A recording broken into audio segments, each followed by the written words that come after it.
what psychedelics do in terms of their impact on the physical brain and organism of human beings is they withdraw cultural programming. They dissolve cultural assumptions. They lift you out of that reassuring crystalline matrix of interlocking truths which are lies. And instead, they throw you into the presence of the great who knows, the mystery that has been banished from Western thought since the rise of Christianity and the suppression of the mystery religions. Now, the model that attracts me to the psychedelic experience is not that it makes you smarter, a kind of simple-minded idea, paradoxically, or the idea that you are paying attention,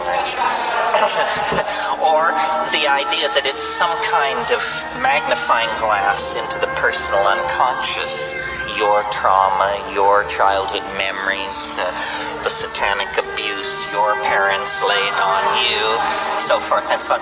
The model which I like is a geometric model, and says simply that since the rise of the Greek alphabet, print, linear thinking, and science, we have become imprisoned in a causal universe of material connectivity, and that this is a cultural myth as much as believing that we are the sons and daughters of the great father who got out of his canoe at the second waterfall to take a leak. I mean, these are just cultural myths. What is revealed through the psychedelic experience, I think, is a higher dimensional perspective on reality. And I use higher dimensional in the mathematical sense. Literally, you are lifted out of the plane of cultural assumptions and can look down with the kind of godlike understanding that one obtains when one flies in an airplane over a landscape previously only viewed from the ground. In other words, from the vantage point of the psychedelic experience, the cultural landscape is seen more nearly in its correct perspective, seen as historically bounded, spatially and intellectually bounded. Now, it's no coincidence that if you analyze biology, what it is, it's a kind of conquest of dimensionality. The earliest forms of life were probably slimes of some sort, stabilized on a clay surface, immobile, unable to perceive light, with no sense of time, merely a fingernail or a toehold in existence. And then if you look at the entire fossil record, what you see is the evolution of senses, sensory perceptors and organs of locomotion. The perceptors, the eye, the hand, bring into the cognitive field the sense of things at a distance, and then language provides models for these things at a distance. Similarly, fins, legs, so forth, means of locomotion carry us through space. This is a journey of dimensionality, and essentially what animals are that plants are not are life forms mobile in a very conscious way in the spatial dimension. This is why, from the point of view of evolutionary biologists, animals are somehow more advanced than plants.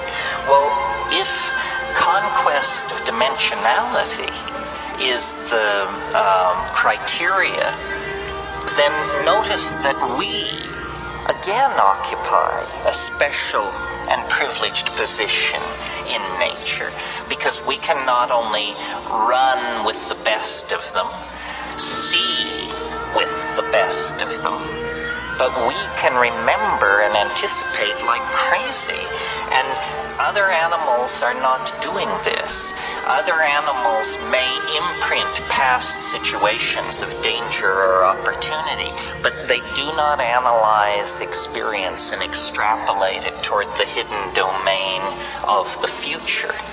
And consciousness is the generalized word that we use for this coordination of complex perception to create a world that draws from the past and builds a model of the future, and then suspends the perceiving organism in this magical moment called the now, where the past is coordinated for the purpose of navigating the future. McLuhan called it driving with the rear view mirror, and the only thing good about it is it's better than driving with no mirror at all. All right, now, what this conquest of dimensionality comes to be in the presence of psychedelics is an anticipation of the future. We can anticipate the future. We know to within microseconds when the sun will rise. We know within a few percentage points where the prime rate will be in 6 months. Some things we can predict fairly closely, some things with less precision. But the perception of the future is very important to us.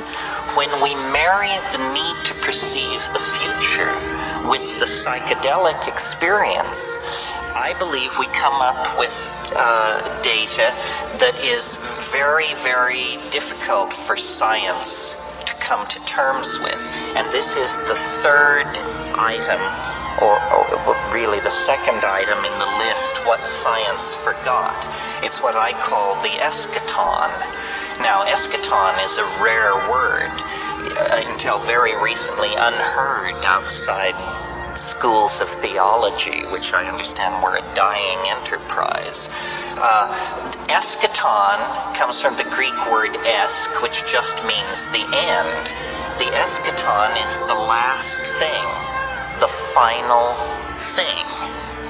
And it's very important to science to eliminate from its thinking any suspicion that this eschaton might exist, because if it were to exist, it would impart to reality a purpose, you see. If the eschaton exists, then it's like a goal, or an attraction point, or an energy sink toward which historical process is being moved. And science is incredibly hostile toward the idea of purpose. If you are not involved in the sciences, this may come as somewhat of a surprise to you. If you are a workbench scientist or a theoretician, you know that this is what's called the problem of teleology. It is because modern science defined itself in the 19th century when the reigning philosophy was deism. And deism was the idea that the universe is a clock made by God, and God wound this clock and has walked away from it, and the clock will eventually run down. That theological construct was poisonous to evolutionary theory in the 19th century. And so they said, we must create a theory of reality that does not require a goal, does not require a purpose. Everything must be pushed from the past. Nothing must be pulled toward the future. The problem with this is that it does not fulfill our intuitions about reality. We can see that evolution biological evolution, has built on chemical systems. We can see that social and historical systems build on biology. As people with open minds, or as open as they can be inside this culture, we nevertheless have this intuition of purpose.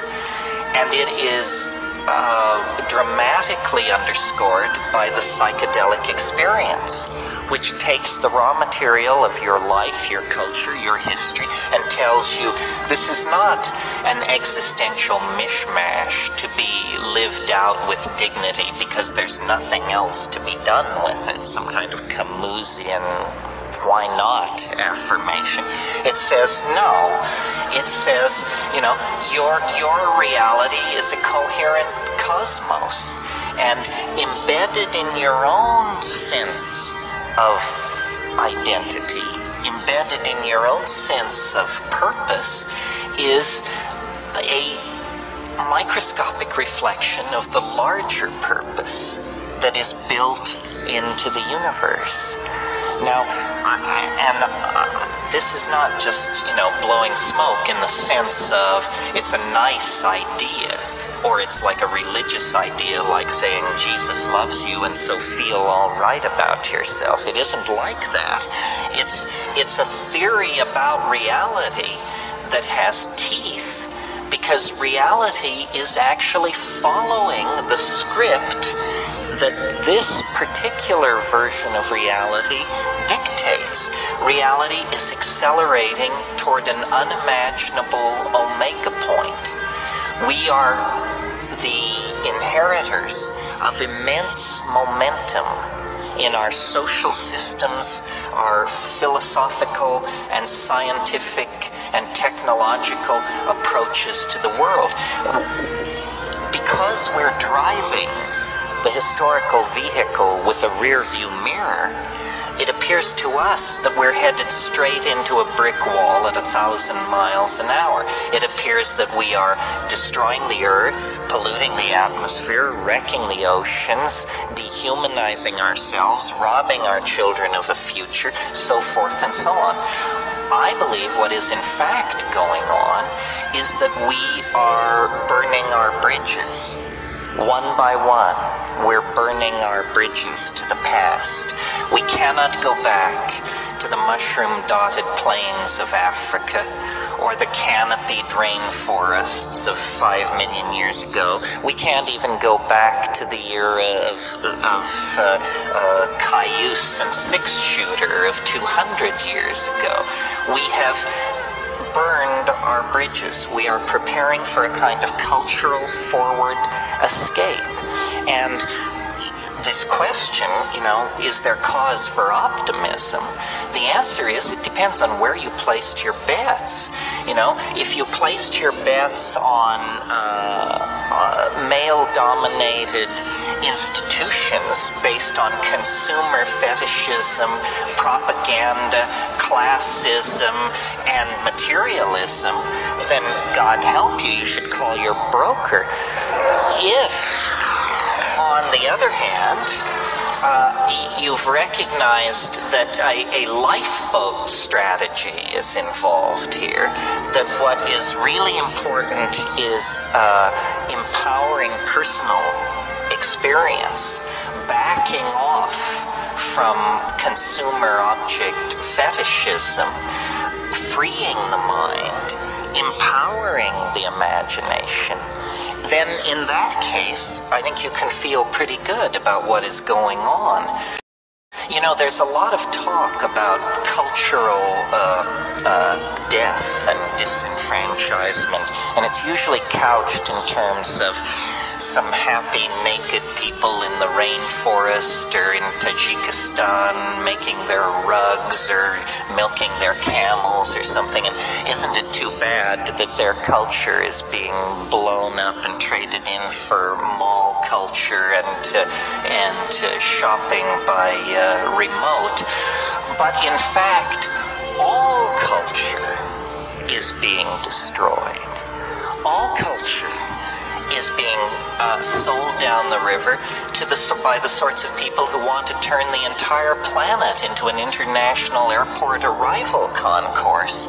And that's not the victory of somebody's culture over somebody else's culture. Nobody ever had a culture like that. That's just the victory of schlockmeisterism and crapola over good taste and good sense. Well,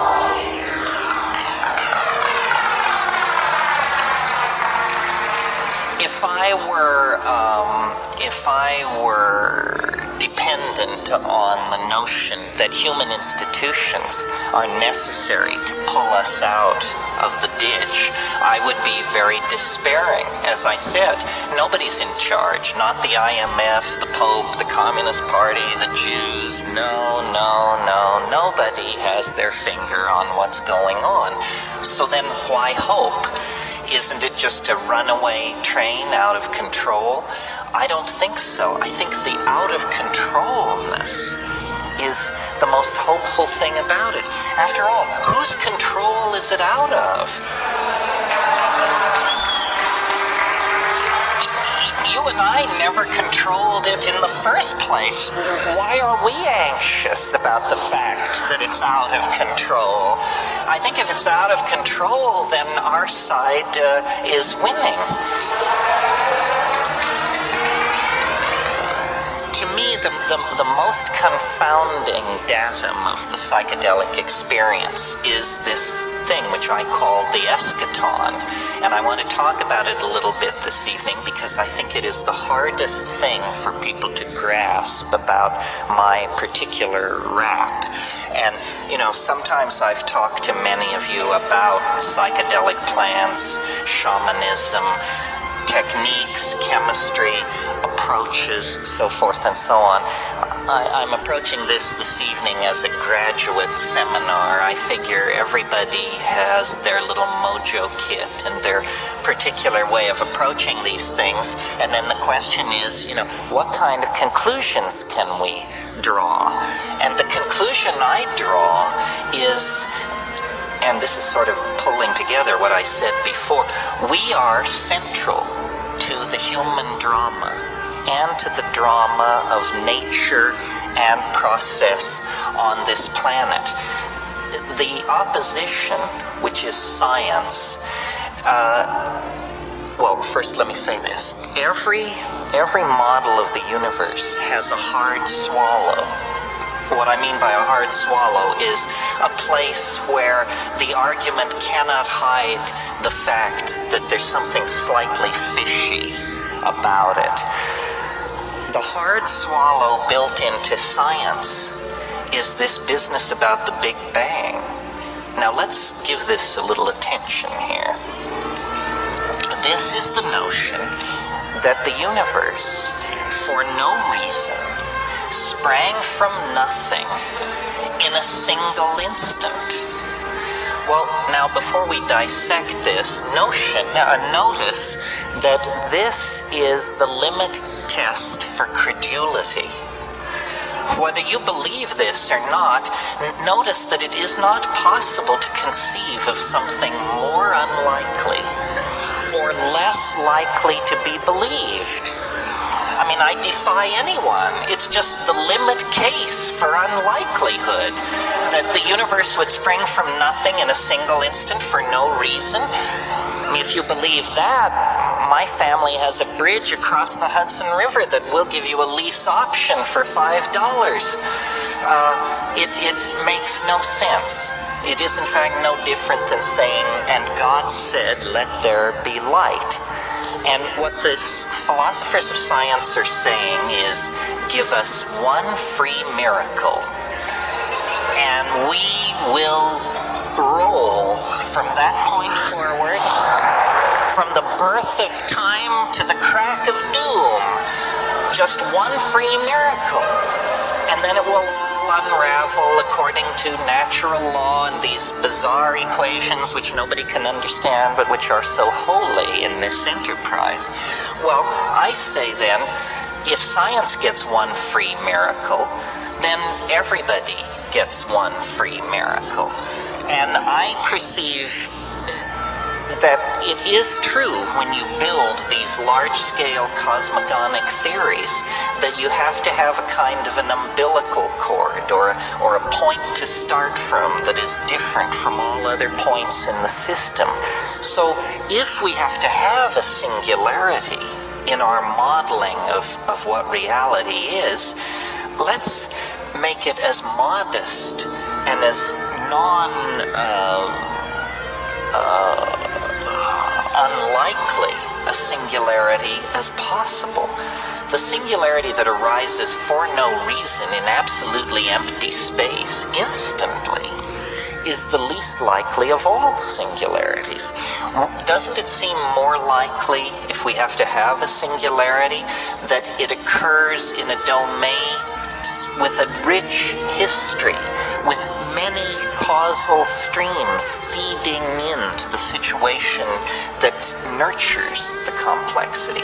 In other words, to put it simply, if you have to have a singularity, doesn't it make more sense to put it at the end of a cosmogonic process than at the beginning?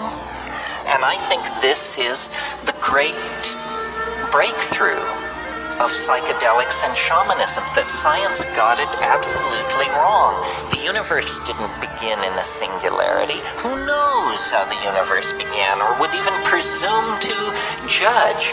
But the universe ends in a singularity. It has been growing more singular, more complex, more unique, more novel every passing moment since it burst into existence. And if that's true, then we represent the kind of concrescence of universal intent.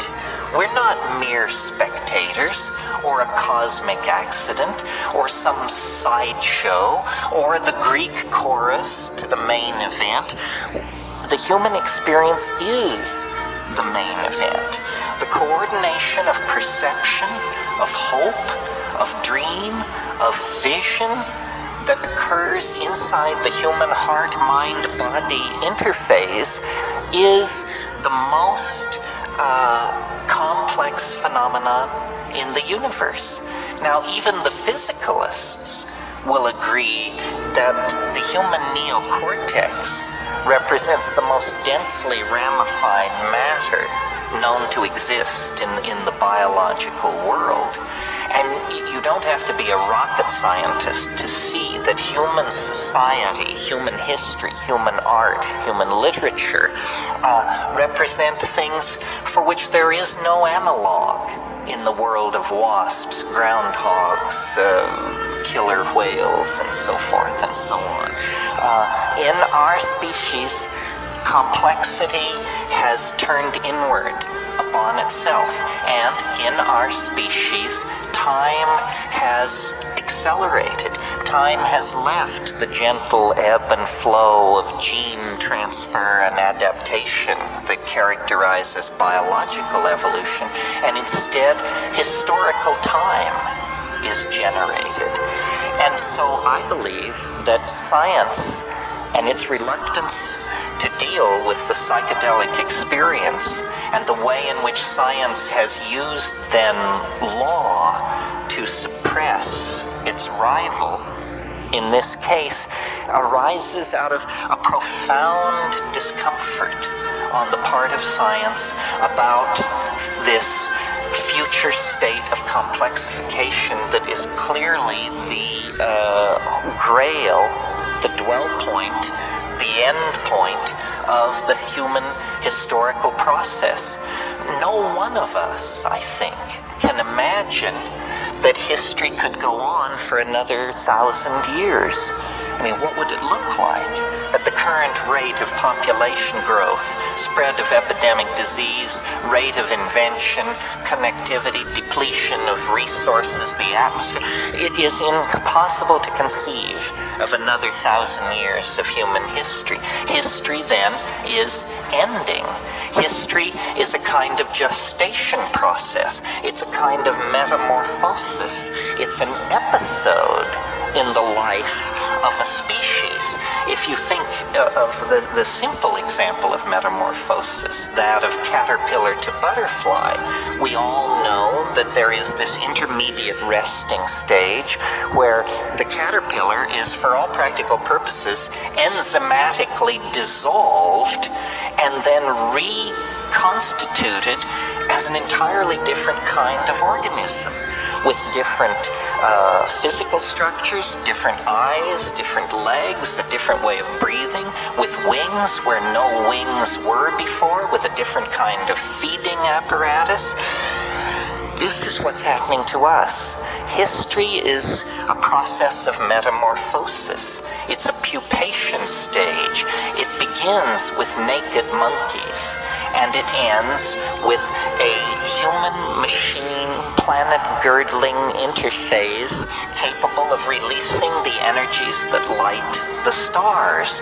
And it lasts about 15 or 20,000 years, and during that period, the entire process hangs in the balance. It's a period of high risk. It's like what a butterfly is doing in a cocoon, or what is happening to a child in the womb. It's a gestation process where one form of life is being changed into another.